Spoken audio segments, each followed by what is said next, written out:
Welcome to Designing Effective Learning Paths. We're going to discuss how we can design effective learning paths for our professional development sessions.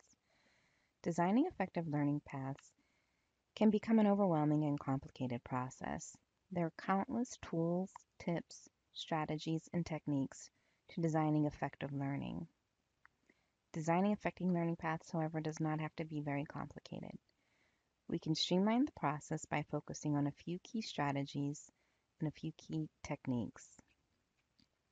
We're going to spend this week focusing on creating direct instruction, guided practice, and independent practice opportunities for our participants.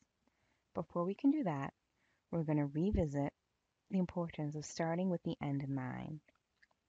We're also going to review the significance of having a very clear beginning, middle, and end framework for our professional development sessions.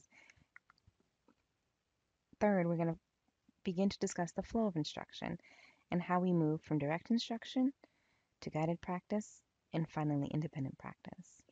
Last, we're going to discuss the timing and pacing of our flow of instruction. There are a lot of things to consider when we're discussing creating effective learning, and when we're delivering professional development sessions, timing and pacing are among the most important. So we're going to spend some time during the slideshow highlighting the importance of timing and reminding ourselves to be very cognizant of how we're planning for time when we're designing our professional development sessions. When designing effective learning paths, it is very important to start with the end in mind. What is it that we want our participants to be able to do and to know at the end of our professional development session? We have to keep the destination in mind. We are taking our participants on a learning journey. We have to always know where it is that we're going. By creating effective learning objectives, we have already stated what it is we want our participants to be able to do and to know by the end of the professional development sessions. We've already reviewed that learning objectives to be effective have to be participant-centered, achievable and time-bound, specific and measurable. These clear learning objectives will become the blueprint for the learning path. They're the starting point for the learning path, as well as the final destination. The learning path will be designed directly from the learning objectives. That is where we want to go, so we have to plan backward. How can we prepare our participants for success? How can we set them up for success so that by the time the professional development session ends, they will be equipped with the knowledge, tools, and skills to do what we set out for them to do and to learn what we set out for them to learn? When designing effective learning paths, it is also important to keep in mind the larger framework for the professional development session. Every professional development session has to have a very clear beginning, middle, and end, a very strong beginning and opening, a very well-planned middle, and a very strong wrap-up and closing. When designing our professional development sessions, it is important that the beginning of our sessions are very well planned and have a very clear introduction, overview, and warm-up. We're not going to spend time exploring the beginning of our professional development framework this week, but it is important to make note of the beginning framework and make note of where it is that our direct, guided, and independent practice are going to fall within the overall professional development framework. We're going to take more time in a moment to explore further direct instruction, guided practice, and independent practice opportunities for our participants. It is important to note, however, where it is that these instructional opportunities will fall within the larger framework of our professional development session, and these instructional opportunities will take place in the middle framework of our professional development session. Professional development sessions should also have a very strong closing or ending with a well-planned assessment and wrap-up, and this is something that we'll be revisiting again later in the future. But it is important just to make note of where it is that these opportunities fall within the larger professional development framework. Designing effective learning paths for professional development sessions will look something like this. We will always start with the end in mind. We will always start with our learning objectives. It's the first thing that we've planned. We've taken the time to plan it very well, making sure that they are participant-centered, achievable, and also specific and measurable. Our learning objectives are our start. We're starting with the end in mind. From that, we're going to create an introduction, overview, and warm up. We're going to spend time designing direct instruction, guided practice, and independent practice opportunities. And finally, we would create an assessment and wrap up. For the purpose of this slideshow, and for the sake of brevity and focus, we're going to focus on the direct instruction, guided practice, and independent practice opportunities. Later, we'll revisit how to create a strong beginning and end to our learning path. We're also in a future week of the course, we're going to explore ongoing assessments and final assessments. And ongoing assessments take place during the middle of the professional development session as well. Let's transition to explore the flow of instruction during our professional development sessions, and let's begin by discussing direct instruction. During direct instruction, facilitators have an opportunity to introduce new knowledge, skills, and tools to the participants, or perhaps to review and reinforce prior knowledge and skills. When designing direct instruction, there are a few questions that we can ask ourselves to ensure that we're on the right path. The first question that we can ask ourselves is, what knowledge, skills, and tools do I want to introduce to my participants? Reflecting on our learning objectives will help us answer this question. Another important question is, in what order will I introduce these skills? Taking the time to be very planful about the sequencing of the skills is a very good best practice. What functionalities do you want to review? What skills do you want your participants to have? In what order will you introduce these functionalities and skills? What makes the best sense here? Take some time to be very planful of the sequencing of your skills as well. Another question is, how will I introduce these new knowledge and skills and tools to my participants? There are many ways to do direct instruction. The most common way in technology training is modeling, and that's a perfectly fine way. There are other ways to do direct instruction, and we can discuss some other ways later in the course if it should come up. But taking the time to do some very well-planned modeling is a perfectly fine way to do direct instruction. Another question that we have to ask ourselves is, how much time will I spend on direct instruction? We explored this question before when we discussed best practices in technology training. We want to be very mindful to minimize the amount of time that we are spending on direct instruction. A good rule of thumb, again, is that for every hour of professional development, no more than 15 minutes should be spent on direct instruction at the most. We want to make sure that while we are setting up our participants for success by very clearly introducing them to the new skills and knowledge and modeling for them how to use these skills and functionalities, we want to make sure that the majority of time during our professional development sessions is spent allowing our participants to apply these new skills and the new knowledge to a larger task. We want to allow them ample time to be able to create meaning from their experience. If we do not allow them to create meaning from their experience, they will not retain the knowledge and skills that we are trying to introduce to them.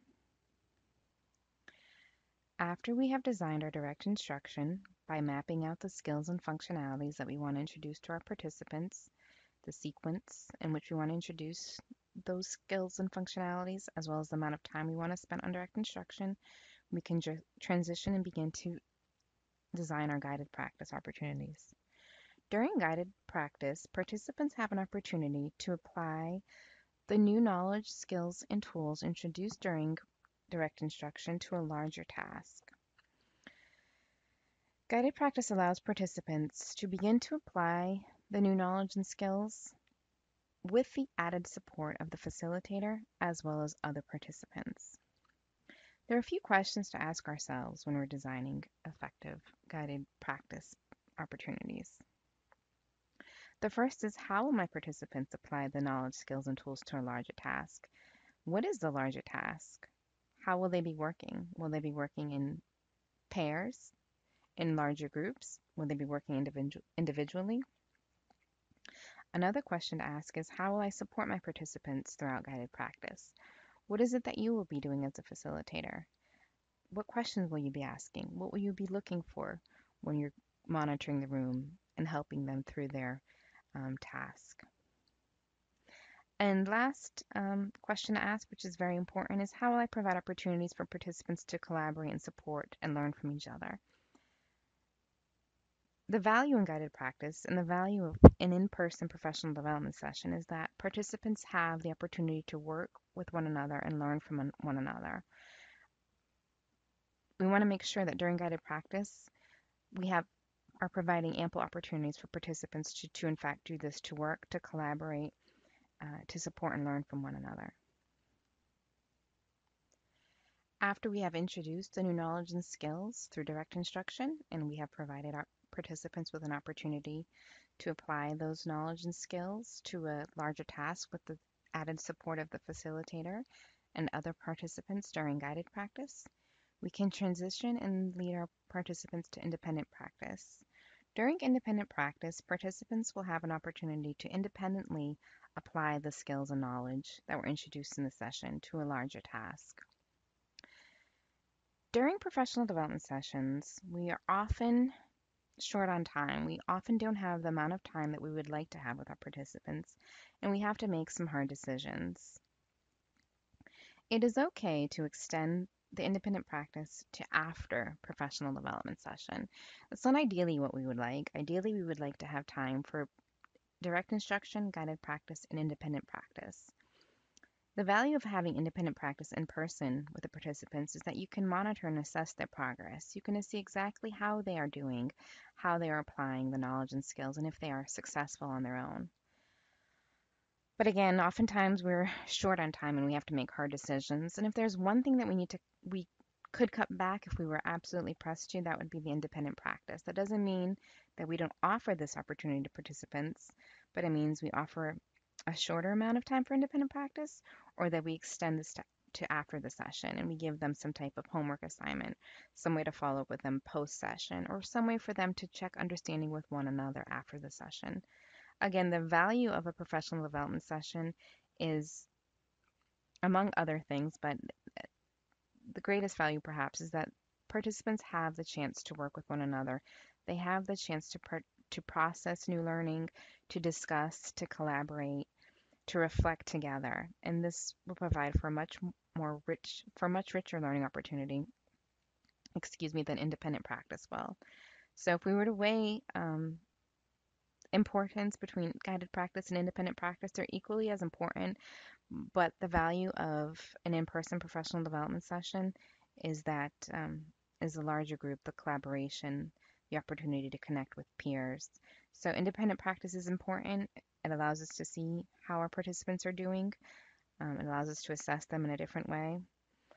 But if we're pressed for time, it's safe to cut back on the amount of time we have to spend on independent practice. We're going to transition from direct instruction, guided practice, and independent practice, and we're going to explore how we can best plan for time during our professional development sessions and when we are designing our learning paths. When designing our learning paths, it is important to remember that for effective professional development, it is essential that we plan well for the time that we have for our participants. We want to be very planful. We want to be very strategic on how we map out and spend our time. It's best practice to minimize the amount of time that we spend on direct instruction. We want to keep direct instruction time to a minimum. We want to make sure that it's for every hour of professional development that we have, that direct instruction should be no more than 15 minutes of that hour at the most. We want to include plenty of process time during our professional development sessions and when we're designing our learning paths. Make sure there's enough time for participants to ask questions, discuss and collaborate, learn from one another, and reflect on their learning.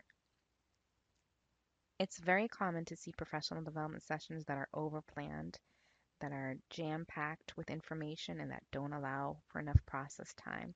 And this is not a best practice. We want to make sure that we are planning for time while making sure that there's enough time for participants to process new information, collaborate, discuss, and ask questions. And one best practice for our own professional practice is to make sure that we are reflecting on the timing rather, of our professional development sessions. At the end of each session, make sure that you review uh, how the time was spent. Was the warm up perhaps too long? Was there perhaps too much time spent during direct instruction? Was there ample opportunity during guided practice for participants to process information, ask questions, reflect on their learning, ask each other questions, discuss? And if not, the next time we offer the professional development session, we want to make sure that we fine tune our practice, revisit the planning of the time, and making sure that we are really using the time to our best advantage. So, we discussed some key tips to keep in mind when designing our learning paths. And the first, and perhaps the most important, is to remember that we always start with the end in mind. We always begin to design our learning paths starting with our learning objectives. We reminded ourselves that when we're creating instruction, when we're designing our learning paths, that our learning paths are going to fall somewhere within the larger framework for the entire professional development session, and that our professional development session should have a very clear beginning, middle, and end. We explored some best practices in direct instruction, guided practice, and independent practice. And finally, we discussed the importance of timing and pacing when designing our professional development sessions. Creating effective learning paths is an important part of our professional development session. It's the learning, it's how we're creating the learning experience to support our participants as they strive toward the learning objective, as they strive toward achieving that ultimate goal.